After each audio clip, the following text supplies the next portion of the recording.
시간을 겪어보신 적이 있으십니까? 이 정도면 노력할 만큼 한 것 같고 오랫동안 달려온 것 같고 내게 주어진 문제들을 계속 기도할 만큼 했는데 길이 계속 막혀요. 오늘 상황 같네요. 계속 길이 막혀요. 변하지 않아요. 상황이 달라지지 않아요. 이런 기다림의 터널 속을 걸어보신 적이 있으십니까? 저는 있어요. 대답해주세요. 빨리 넘어가요. 오늘 빨리빨리 대답해주세요. 빨리빨리 끝납니다.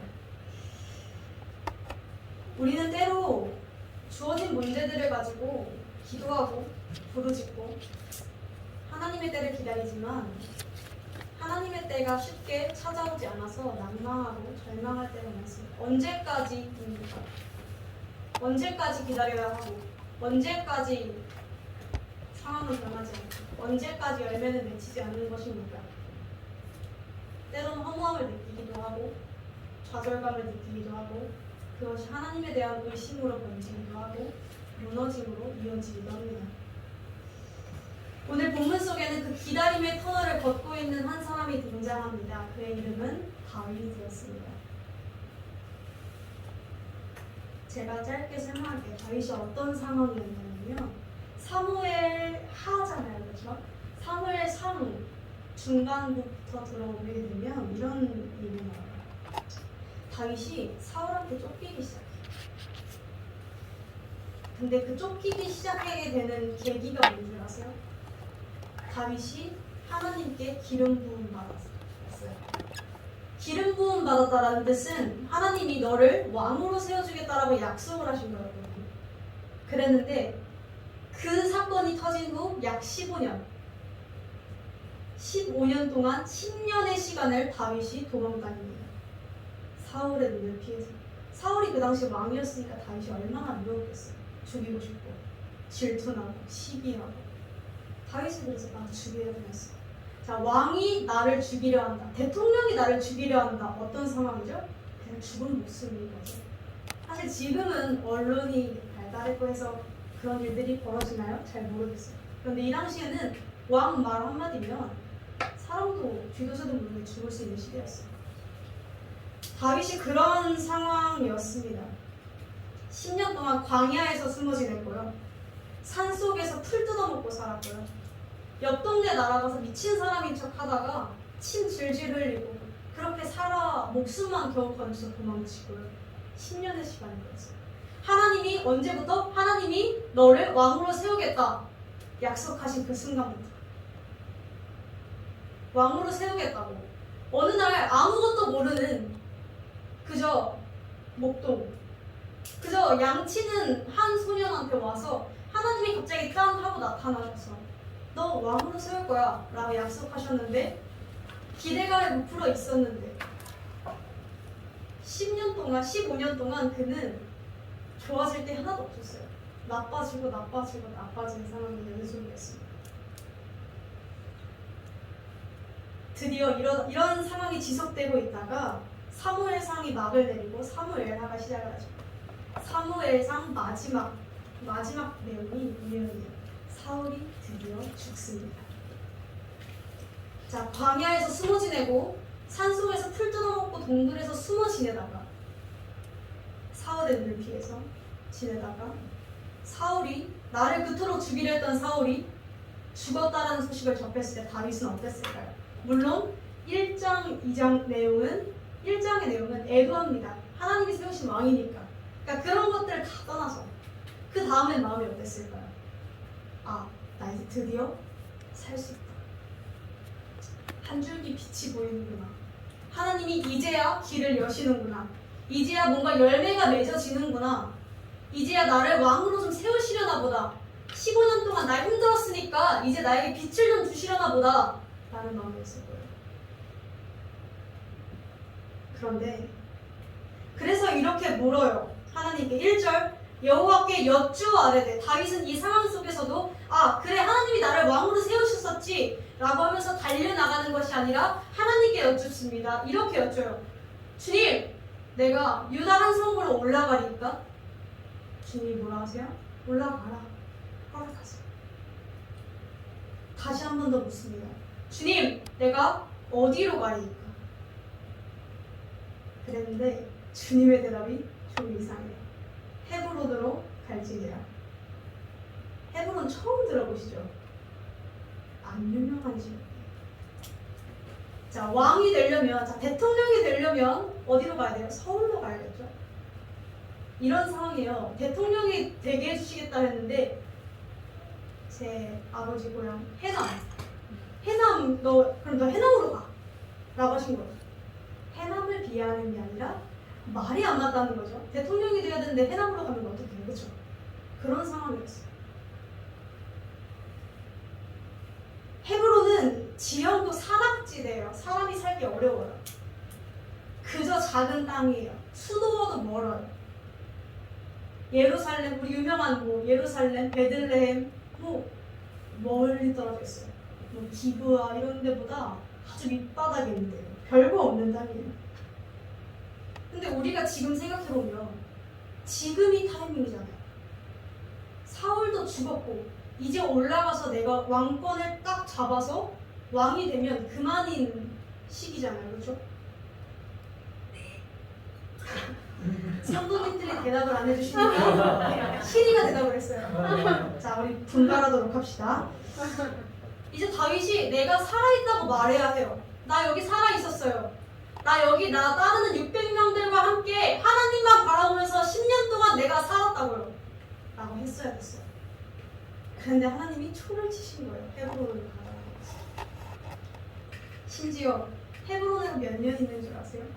11절에 내용이 나오는데 7년 6개월을 머무릅니다.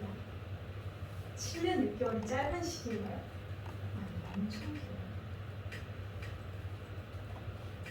이스라엘의 왕이 되게 해주신다고 하셨는데 정작 유다 남쪽 지방 또 쪼개서 거기에 분수처럼 그냥 분수 해남 분수가 되게 하신 거예요. 다윗 몇 년 기다렸어요? 15년 기다렸어요. 10년 하나님만 바라보면서 광야에서 죽을 경험, 살 경험 다 해보고 그렇게 살았어요. 나에게 맡겨주신 사람들 목숨 걸고 600명 지켜냈어요. 하나님 바라보면서. 때가 왔잖아요. 죽어라 기도했다니까요. 때가 왔잖아요. 뻗으면 손에 잡을 수 있잖아요. 그런데 이제야 좀 열매가 맺어지고 이제야 좀 뭔가 변하나 싶은 그 순간에 하나님이 또다시 헤브론으로 7년 6개월을 보내신 것입니다. 왜 그러셨어요? 원래 이게 두 가지 이유가 있었어요. 하나는 정치적인 이유, 하나는 다윗의 개인적인 이유. 짧게 설명드릴게요. 정치적인 이유는 안 중요해요. 그냥 이런 것들을 다윗은 몰랐지만 하나님은 알고 계셨다는 거예요. 헤브론은 그 당시에 보기에는 별거 없는 땅이었어요. 산악지대. 별거 없어요. 그런데 이곳이 군사적인 요충지가 되는 곳이었어요. 2000년도 훨씬 지난 우리가 봤을 때, 역사적인 기록으로 봤을 때, 헤브론은 군사적인 요충지구나. 권력을 잡기에 가장 적합한, 다윗이 반드시 거쳐야만 하는 장소였구나를 우리는 알 수 있다고요. 그리고 유다 지파의 중심부였어요. 장로들이 다 거기 모여 살았거든요. 자신을 지지해줄 권력자들을 붙여주신 거예요, 하나님이. 그런데 이 당시에 다윗이 그걸 알았어요. 문제는 몰랐다는 거예요. 다윗과 그 당시 사람들이 보기엔 그저 별 볼 일 없는 땅이었어요. 우린 정말 한치 앞도 몰라요. 그게 군사적 요충지가 될 것인지. 알았으면 좋았을 텐데 몰랐어요, 다윗이. 두 번째 측면의 이유는 하나님이 다윗을 향한 개인적인 이유였어요. 사실 우리가 잘 모르지만 헤브론을 처음 들어봤지만 헤브론은 굉장히 성경에 많이 등장합니다. 곳곳에 등장해요. 하나님이 그 헤브론이라는 땅을 얼마나 귀하게 여기시냐면요. 아브라함이 룻과 떠난 후에 갈라진 후에 아브라함이 두 번째로 예배한 곳이 헤브론이에요. 자, 아브라함, 야곱, 이삭, 아브라함 계보 있죠? 사라 다 헤브론 땅에 묻혔어요. 자, 그리고 우리 이 찬양, 이 산지를 내게 주소서. 그 찬양 갈렙이 부른 찬양이죠. 이 산지가 헤브론이에요. 헤브론 이름의 뜻은 하나님과 교제하다예요. 헤브론 땅은 이런 땅이었어요. 아무도 살 수 없을 것 같은데 하나님이 통치하시는 땅. 아무도 숨 쉴 수도 없을 것 같은데 하나님이 다스려서 숨 쉴 수 있고 살 수 있고, 그곳에서 민족을 시작하시고 그곳에서 나라를 일구시고 그곳에서 예배하시고 그곳에서 당신의 역사를 펼치신 곳이 헤브론이었어요. 물론 이 두 번째 이유도 다윗은 몰랐어요. 몰랐죠. 어떻게 알겠어요? 우리는 당장 코로나 시대에 비대면 예배가 옳습니까? 대면 예배가 옳습니까? 이거 하나도 결정하지 못하잖아요. 뭐가 하나님 뜻인지 2000년 지나면 알 수 있겠죠. 그들은 이 당시에 코로나 때는 이렇게 하는 게 올바랐다 이렇게. 우리는 지금 몰라요. 다윗도 똑같았어요. 몰랐어요. 하나님이 다윗을 헤브론에 보내신 이유, 하나님이 통치하시는 나라에 보내신 이유가 뭔지 아세요? 개인적인 이유라고 하셨죠. 뭐냐면 하나님은 다윗을 이스라엘의 왕으로, 다윗이 해야 할 일, 다윗을 향한 계획, 그 모든 것들을 이루는, 다윗이 이룰 것, 그 왕이라는 자리 이전에 하나님은 다윗이 그저 하나님 백성 되기를 원했어요. 우리는 수없이 기도해요. 하나님, 길 열어주세요. 하나님, 내 비전이 이거예요. 내 앞에 장애물이 없게 하시고, 내 앞에 고난이 없게 하시고, 무너짐이 없게 하시고, 주님, 내 길을 인도해 주세요. 당신의 뜻에, 당신을 향해서 가는 길이잖아요. 길 열어주세요. 열매 맺게 해주세요. 변화시켜주세요. 기도해요. 그런데 하나님의 관점은 그게 중요한 게 아니에요. 그건 하나님이 1초 만에도 하실 수 있어요.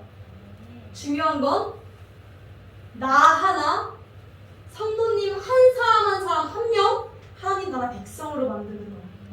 그게 하나님한테는 가장 중요해요. 일, 하나님 못하실 것 같아요? 하나님 하세요. 하나님은 사막에 강도 내시는 분이세요. 근데 하나님 나라 백성이 되는 게 뭔지 알아요? 하나님 보기예요. 그래서 그 22년이라는 시간을 철저하게 기다리게 하셨다.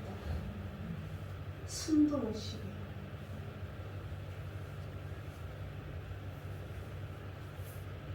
다윗이 답답했을 거예요. 하나님 대체 왜요?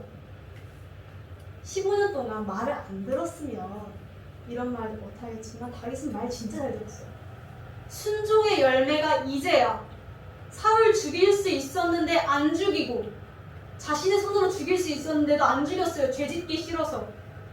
그렇게 내 자존심, 내 모든 생각, 죄악들 다 억누르고 그렇게 순종하면서 15년을 걸어왔어요. 근데 주님 왜요 또? 내가 뭘 더 어떻게 해야 돼요? 여기서 뭘 더 어떻게 해요? 내가 지금까지 한 건 뭐예요?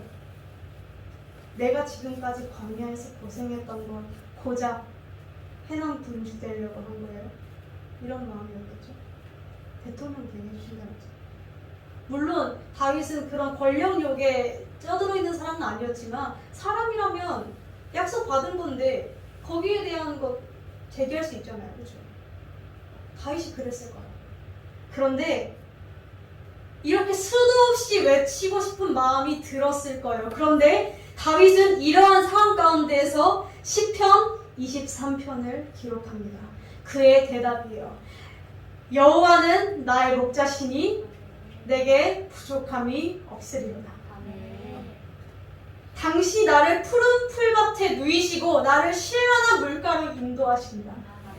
당신만이 내 영혼을 살리시고 당신의 이름을 위해서 나를 의의 길로 인도하신다. 아멘. 주님, 이러한 상황 가운데 있을지라도 내 잔이 넘치나이다. 아멘. 다윗의 대답이에요.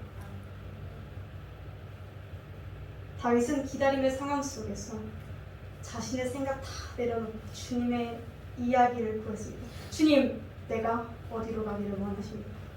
주님, 내가 이건 단순히 헤브론으로 가냐 예루살렘으로 가냐의 문제가 아니고요. 주님, 내가 어떻게 하나님 나라 백성이 되기를 원하십니까?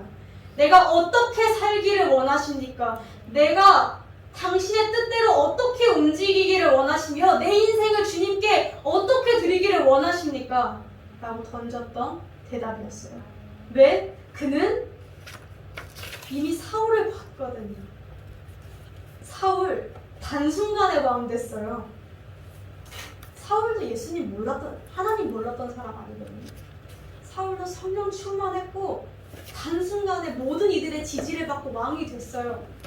사람들이 보기에 누릴 수 있는 건 다 누렸어요. 온몸을 금과 은으로 휘둘렀고 정말 자신이 이루려던 비전의 최고 목적지에 도착을 했어요. 사울은. 그런데 그의 마음에는 평안이 없었어요. 그의 말년은 어때요? 그는 수없이 사단의 악몽에 시달려요. 불안, 걱정, 염려, 허탈, 허무, 괴로움, 악령에 시달려요. 악령에.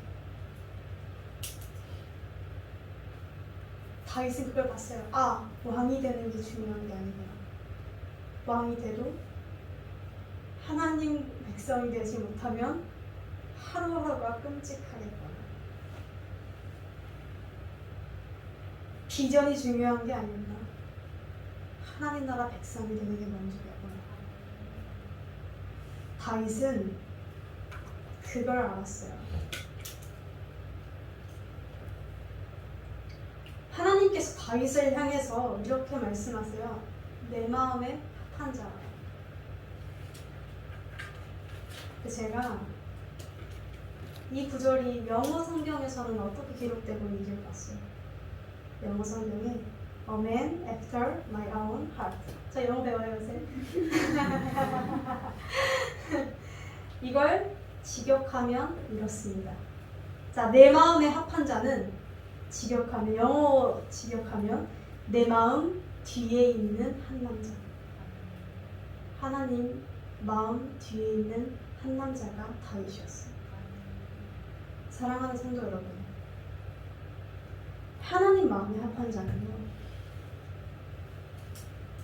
우리 눈에 보면 사울이 더 악했을 거예요. 사울 왕으로서 자격이 진짜 뛰어난 사람이었어요. 성경 속에서 이렇게 기록되고 있어서 그렇지 진짜 모든 사람이 사울 하면 와, 사울 저 왕은 진짜 이랬던 사람이었어요. 키도 잘생겼었대요. 정말 열심을 다해서 이스라엘을 지키려고 했던 왕이었어요.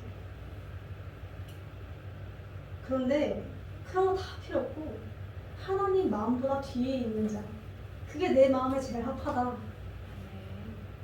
너네가 먼저 걱정하지 말고 먼저 불안해하지 말고 죄책감에 시달려서 이리저리 가지 말고 그저 내 마음 뒤에 있는 거야. 하나님 마음이 어떤지 살피고 하나님 마음 뜻대로 살아가려고 하는 자.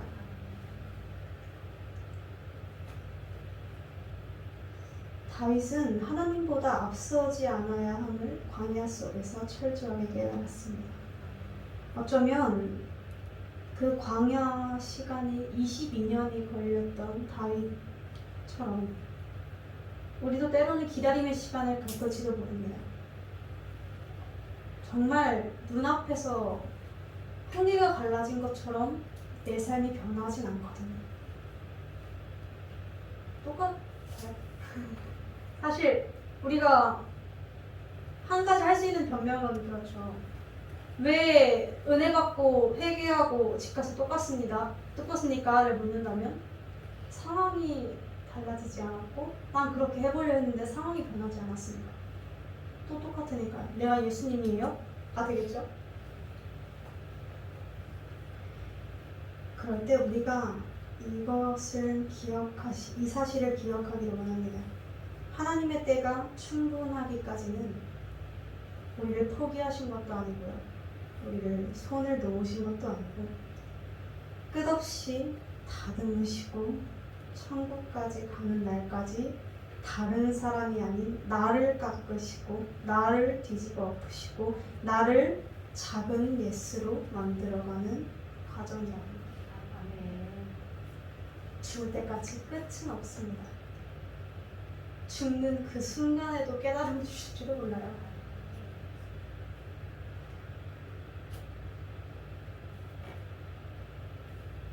서촌하신 오카는 목사님께서 이런 말씀을 남기셨더라고요. 하루아침에 싹이 나는 건 나물이래요. 나물은 하루아침에 싹이 납니다. 그런데 거목 있죠, 거목. 나무. 거대한 나무는 물을 주어도 하루아침에 나물처럼 자라나지 않습니다. 이게 자라는 거 맞아? 싹 트는 거 맞아? 싶을 정도로 늦게 온이 튼다고 합니다. 사랑하는 성도 여러분, 어쩌면 우리는 나물이 아닌 하나님 마음에 심겨진 거목일지도 모릅니다. 시편 27편 14절엔 이렇게 고백해요. 너는 여호와를 바랄지어다. 개역개정으로 기다릴지어다. 강하고 담대하며 다시 한 번 더 여호와를 기다릴지어다. 여호와는 강하십니다.